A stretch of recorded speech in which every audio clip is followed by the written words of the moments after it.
Good morning. 2:25 a.m. It's very early. I did not get to sleep early because I did not get home early. Anyways, I'm on my way to the gym right now. I'm going to talk to you about wanting to give up. Now, I think I'm pretty close to being an authority in this area, and the reason why I feel like I can take an authority position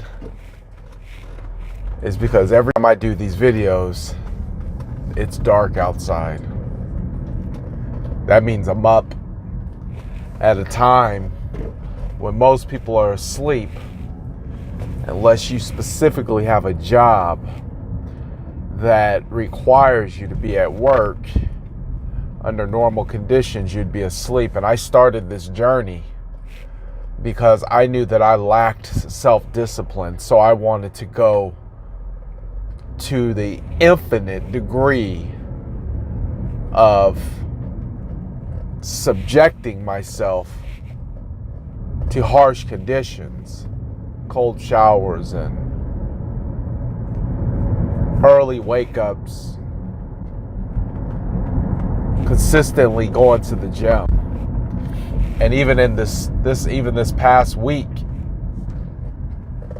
I've had my good days at the gym, and then I've had my not so good days, but I never quit. I never gave myself permission to say it's okay not to go. I never gave myself permission to quit. I may have had some nervous breakdowns, but I think that's going to happen. And I think the reason why you would have some type of breakdown mentally, especially under conditions where you're doing things that most people don't or won't do, or don't have a calling to do, or just are not listening to do, is because you don't see everybody else doing it with you.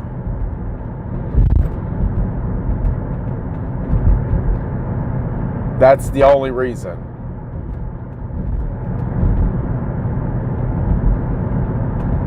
That's the only reason. So, you're going to want to quit. You're going to want to give up. You're going to want to throw your hands in the air. You're going to say it's not going to work. But because of this workout that I started a couple years ago, and I know you're like, a couple years, hold on, I need to fit into this dress now. I want to look in the mirror and see sexy now.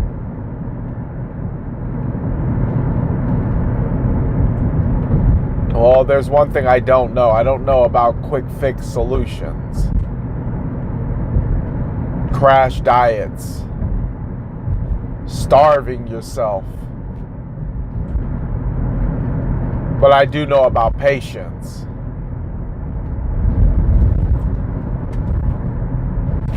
I do know about taking your time. I do know about having faith it'll work out. And I do know about wanting to give up.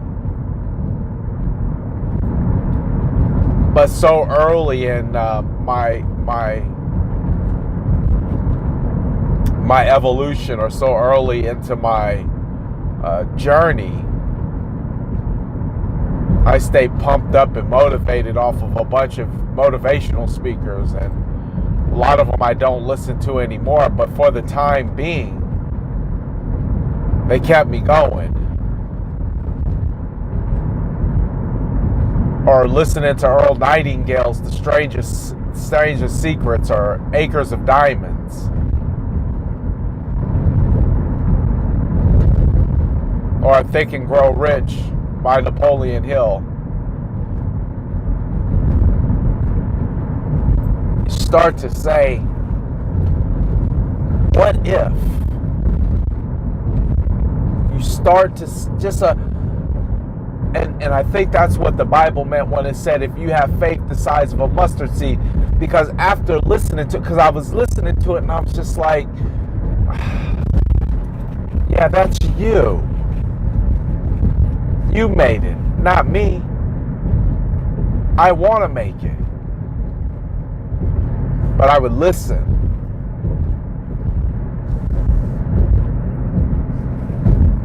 Then I'd start thinking, what if? Like what if? What if?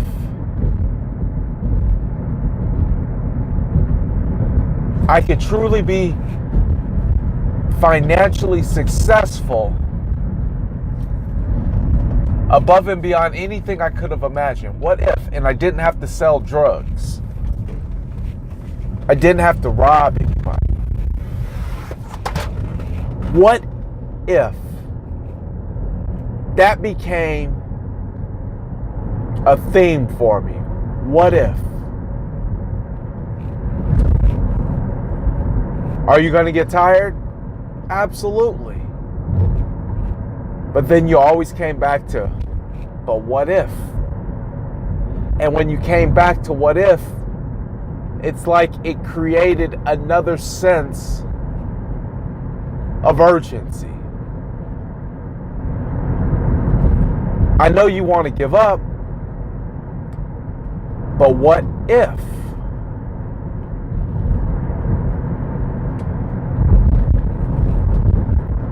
This journey feels really lonely, but what if? And I started asking myself so many times, what if? That vision started formulating.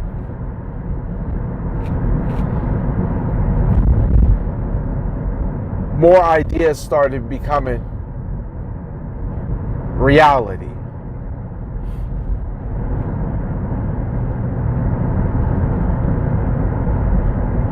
I started noticing that the things that used to worry me weren't even real. And let me explain that.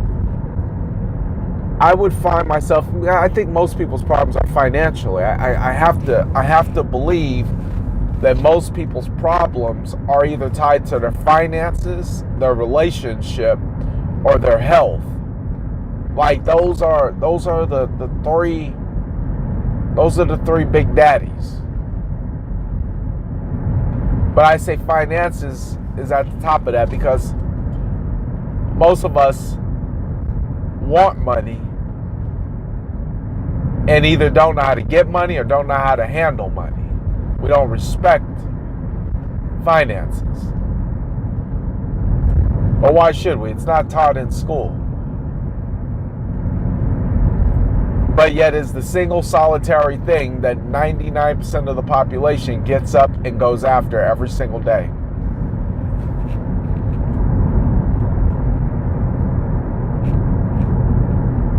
So that would be a worry.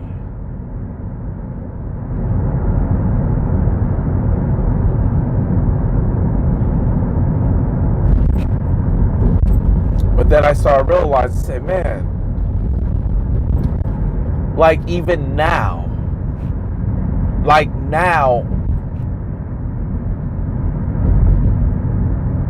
my real estate pipeline could be completely going empty, and then that what if light bulb goes off and my phone starts ringing.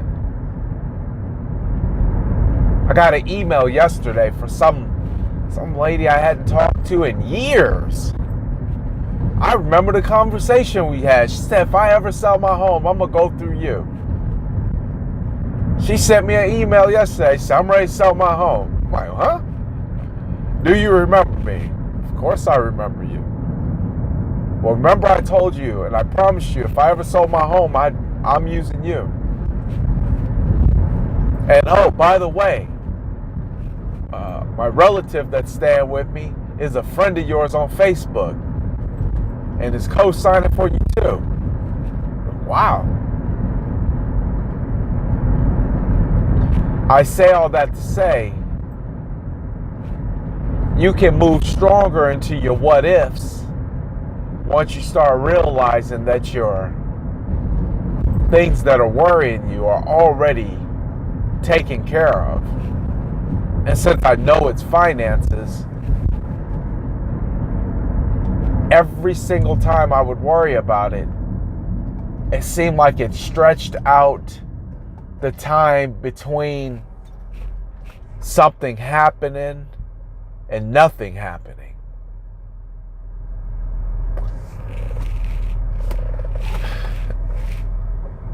And the same thing with love, and the same thing with health.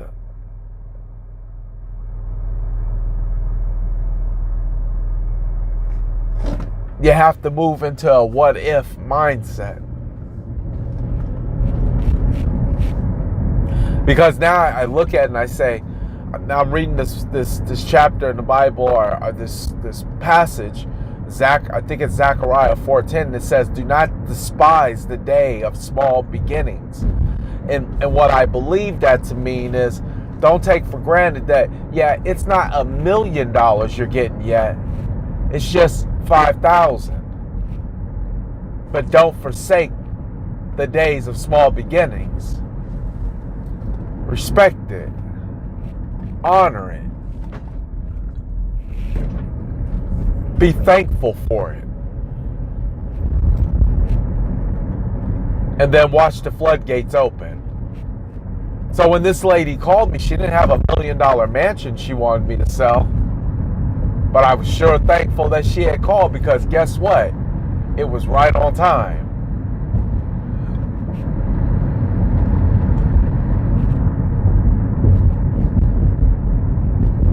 It came right when I needed it. And it allowed me to stay in my what if.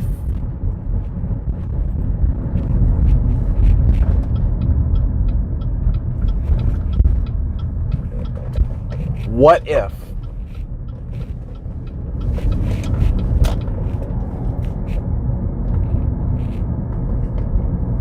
What if this really could happen? What if the hard work that I do today could really propel my family legacy into another orbit? And the what if theory even has me worshiping God differently. Like literally, like I don't, like dude, I don't care if you see me praying. I don't care if you hear me worshiping. I don't care what you think about me and how I'm handling my business with God. Because what if my worship and my praise takes my children's children to another atmosphere? So my what if always comes back to fill in the gaps of the places, of the things that I don't know. I don't know about the money, but what if? I don't know if going to the gym is going to work out, but what if? And then at the end of the what if, you can always fill in, but what if it does?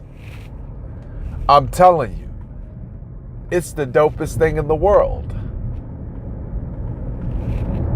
It's the dopest thing in the world because it releases you from what so many people are captured by, which is what other people think.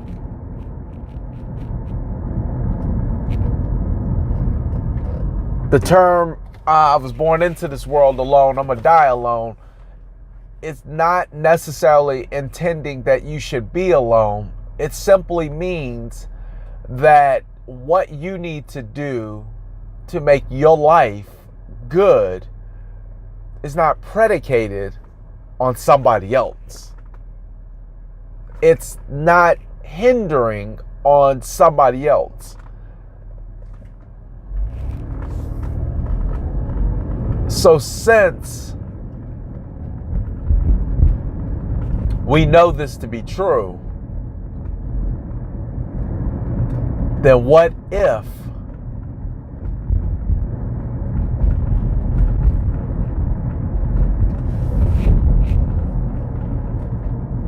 you make a decision that's completely outside the box to do something that's completely unusual? And then what if it ends up working in your favor?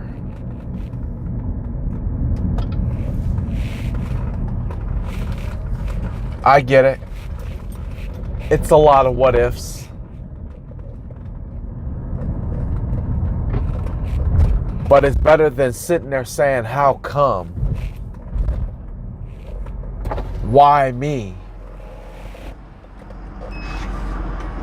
I had this role play partner in this training that we were doing. And he would always say this little saying, this little ditty, and it would go, why me?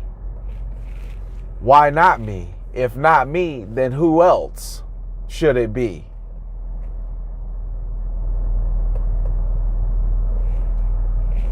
Why not you to be rich?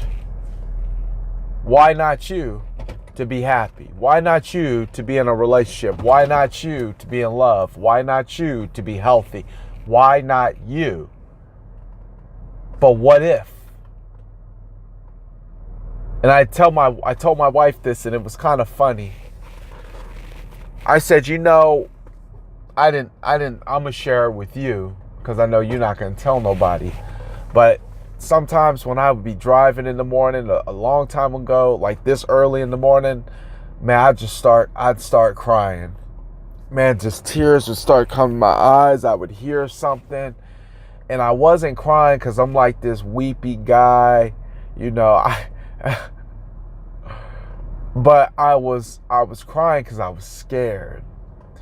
And I was like, dude, are you tripping? Are you sure what you're doing? Are you I was scared because I wasn't sure that the decisions I was making were gonna turn out. I was doing things that were weird.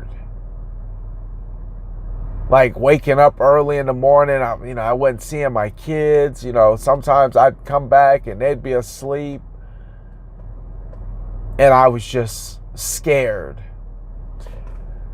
that I wasn't making the right decision. And so now I know that when tears come to my eyes, that's a good thing. Because every other time that I didn't know if I was making the right decision and I would break down like that, the what if kicked back in, and I went to work and I lost a lot of weight. I developed disciplines, habits. So when you start to do things differently, it's going to come with a feeling of am I doing the right thing? Am I making the right decision? And on the other spectrum of that, God is very forgiving. I think he's more forgiving of you making the wrong decision than you making no decision.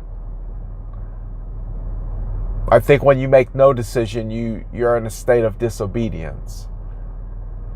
Versus when you make a decision and you You have the right to be uncertain about that decision. It's not like God is hanging out right next to you. He's got a little atlas spinning on his hand. He's like, look, you see right there? This is how it's going to work out. Like sometimes you think you're hearing God and sometimes you think you're tripping. So when you move and you're uncertain, but you move anyways, it's because you're moving in faith.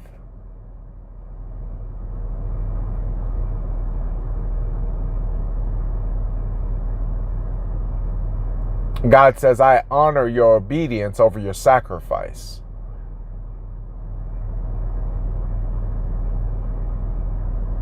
Because your sacrifice puts God in a position of debt, and God is not anyone to be in debt to you. So he much rather you be obedient to what he says so that the positions stay aligned. So you have a choice. You can go with the what if, and at the end of it says, what if I lose the weight? What if it works out? It's 110 degrees outside. What if I hand all these flyers out? Somebody calls me and tells me they need my help. What if?